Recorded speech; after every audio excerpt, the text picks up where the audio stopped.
Ser Podcast. Las 8 de Hoy por Hoy en Ser Podcast.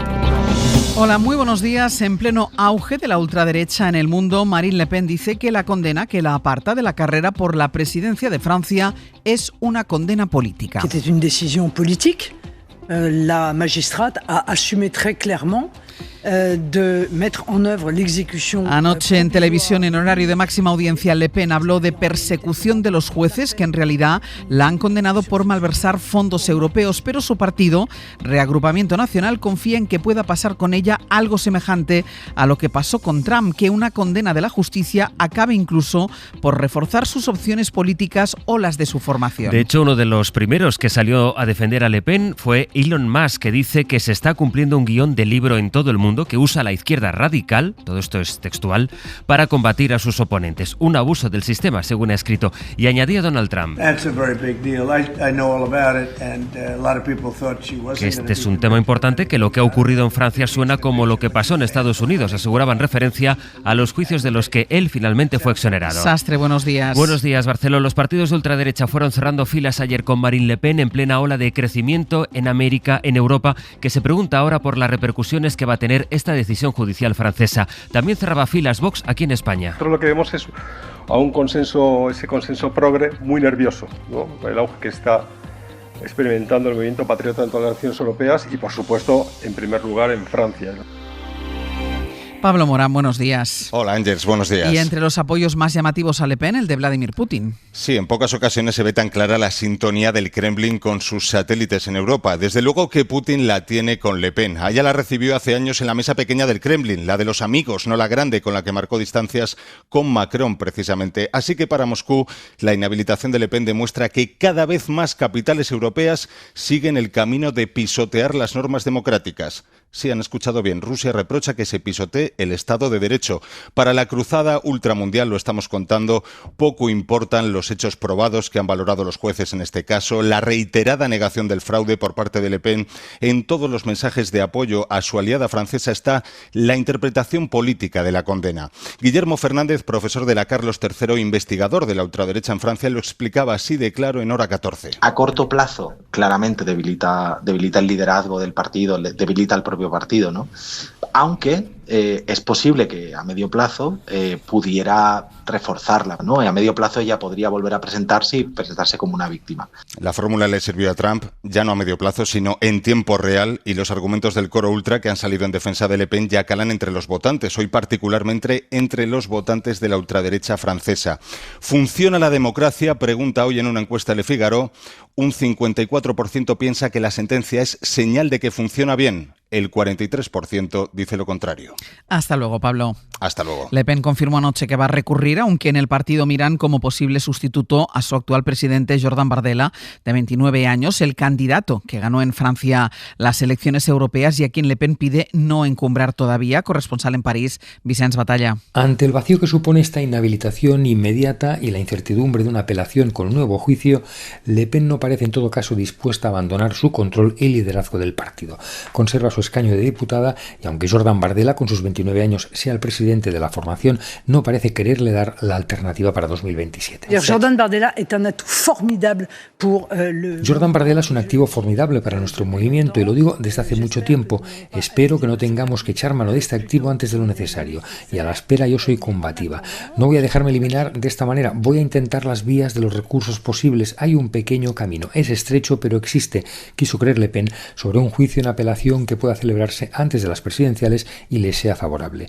Mientras tanto, ultraderecha y derecha tradicional critican la sentencia, los macronistas son más discretos y la izquierda la aplaude, excepto el insumiso Mélenchon, para quien es el pueblo y no los jueces quienes tienen que destituir a los cargos públicos. Simultáneamente ha empezado una campaña de desprestigio en las redes sociales a los 3 magistrados del juicio por parte de la ultraderecha, que ha obligado al primer presidente del Tribunal de Apelación de París y al propio ministro de Justicia, Gerald Darmanin, a salir a defenderlos. Bueno, y todo esto en la víspera de lo que Donald Trump ha llamado el Día de la Liberación para que empiece a aplicar aranceles contra todo el mundo. que dice seremos muy benévolos en comparación con lo que hacen otros países. Decía el presidente de los Estados Unidos, que ha provocado de nuevo con su anuncio la caída de las bolsas. El IBEX se dejó ayer más de un punto aquí en España, pero Wall Street ha cerrado esta madrugada con su peor mes y su peor trimestre desde 2022. Y por si faltaban focos de inestabilidad en el mundo, la noche se ha agitado mucho en el otro lado del planeta con unas maniobras de China sobre Taiwán que no se veían en años. Ha rodeado por completo la isla por mar y por aire. Dicen que quieren poner a prueba la capacidad de respuesta de las fuerzas taiwanesas y bloquear zonas claves. Pekín ha llamado parásito al presidente taiwanés. La localidad leonesa de Villablino acogerá hoy la capilla ardiente de 4 de los 5 fallecidos por la explosión en la mina de Cerredo, en Asturias. Esa comunidad y Castilla y León han decretado 2 días de luto oficial. De los 4 trabajadores que resultaron heridos, uno de ellos está en la UCI. Ayer estuvo en Asturias la ministra de Trabajo, Yolanda Díaz. En el siglo XXI no puede morir nadie así. Nadie se puede enfermar, ni nadie en una mina puede sufrir lo que ha pasado. Que el peso de la ley va a recaer sobre las posibles responsabilidades que aquí se hayan cursado. La mina de carbón llevaba cerrada 7 años, fue adquirida por una empresa para buscar grafito, material que se usa para fabricar teléfonos, baterías, munición. La empresa tenía un permiso para investigar el subsuelo. La investigación apunta a una explosión de gas grisú letal en la mina. Javier Ruiz Martínez. Viene del francés grisú y es el mismo gas que el gas natural de nuestra cocina, es decir, el metano. Lo explica el decano del Colegio Oficial de Ingenieros de Minas del Noroeste de España, Juan José Fernández. Al romper el carbón y sacar el carbón para extraerlo, se va generando también metano. El metano, al desprenderse del carbón, va llenando las galerías de la mina. Por eso hay que vigilar su concentración y las chispas o llamas que puedan producirse. Con una llama o una chispa explota. Para evitar esas concentraciones peligrosas hay que ventilar la mina con extractores, pero cuando la mina está abandonada... podía haber metano residual. Entonces lo normal es que tú ventiles la zona antes de poder acceder ahí y diluyas todo el grisú. La investigación tendrá que determinar si se tomaron las precauciones correctas. Hoy por hoy noticias. Ser Podcast. Es martes de Consejo de Ministros, que tiene previsto cambiar la norma por la que se pueden abrir universidades privadas en España. Llega a decir Pedro Sánchez que algunas de ellas son chiringuitos. Laura Gutiérrez. Sí, el Gobierno quiere frenar la creación de más universidades privadas cuando están a punto de superar en número a las públicas en España, 50 públicas frente a 54 privadas. El presidente Sánchez lamenta que haya comunidades como Madrid que les hayan puesto una alfombra roja a pesar de no cumplir con los criterios de calidad. El problema es que muchas cuentan con informes negativos de la Conferencia General de Política Universitaria. Y pese a ello, están abiertas. Y mientras se ahoga desde el punto de vista de la financiación de las universidades públicas, se extiende una alfombra roja a la creación de esas academias convertidas en chiringuitos educativos. En la nueva regulación, el Gobierno les va a exigir un mínimo de alumnos, de alojamientos residenciales y de gasto en investigación y un informe favorable de la ANECA o de la Agencia de Evaluación de su comunidad autónoma. Informe que será vinculante. Además, el Gobierno quiere que las universidades a distancia se organicen desde el ámbito estatal de tal forma que su aprobación dependa del Congreso y no de los parlamentos autonómicos. El nuevo Real Decreto estará aprobado en mayo. El fin de semana, la vicepresidenta María Jesús Montero llegó a hablar de compra de títulos universitarios. La universidad privada es la principal amenaza que tiene la clase trabajadora. No podemos permitir que alguien se compre el título y la formación compitiendo con el hijo del trabajador que no puede comprarse un título. Ayer desde el PP respondió así Borja Semper. Podríamos preguntarle también a la vicepresidenta del Gobierno si está acusando de comprar títulos universitarios al presidente del Gobierno, que fue señalado también, por cierto, por plagiar su tesis doctoral. Porque cabe recordarles que el presidente del Gobierno se licenció, se doctoró y cursó un máster en 3 centros universitarios privados. ¿Está insultando también la vicepresidenta del Gobierno al presidente del Gobierno? Fue en el mitin del fin de semana en el que María Jesús Montero habló también de la sentencia de Dani Alves y de que el testimonio de las víctimas debe prevalecer sobre el derecho constitucional a la presunción de inocencia. ¡Qué vergüenza que todavía se cuestione el testimonio de una víctima y se diga que la presunción de inocencia está por delante del testimonio de mujeres jóvenes. A María Jesús Montero la han criticado por estas palabras, además de la oposición, todas las asociaciones de jueces y fiscales, las conservadores, también las progresistas. En el PSOE, sin embargo, han evitado cuestionarla. Ella intentó matizar, aunque sin desdecirse. Ana Fernández Vila, buenos días. ¿Qué tal? Buenos días. En el PSOE admiten que Montero podría haberse explicado mejor, pero ayer se cuidaron mucho de no corregir a su número 2. Es más, fuentes socialistas justifican que lo que ocurrió es que la vicepresidenta se dejó llevar por la impotencia que les genera a todos, dicen, la sentencia que absuelve a Alves, que creen que es cruel, difícil de digerir y que no ayuda a que las víctimas denuncien. En el PSOE tratan de pasar página y defienden su derecho a cuestionar las decisiones judiciales. Esther Peña. Las sentencias sin ninguna duda se acatan, pero es inevitable que podamos opinar de ellas. Mientras la propia Montero trató ayer de matizar sus palabras en varios mensajes en las redes sociales en los que, eso sí, acusó al PP de tergiversarla. Según la vicepresidenta, lo que ella quiso decir es que la presunción de inocencia no debe impedir que se pueda rechazar el cuestionamiento al testimonio de las víctimas, porque eso puede generar, dice, impunidad. En el caso Begoña Gómez, el juez Juan Carlos Peinado niega al ministro Bolaños, al que ha citado como testigo,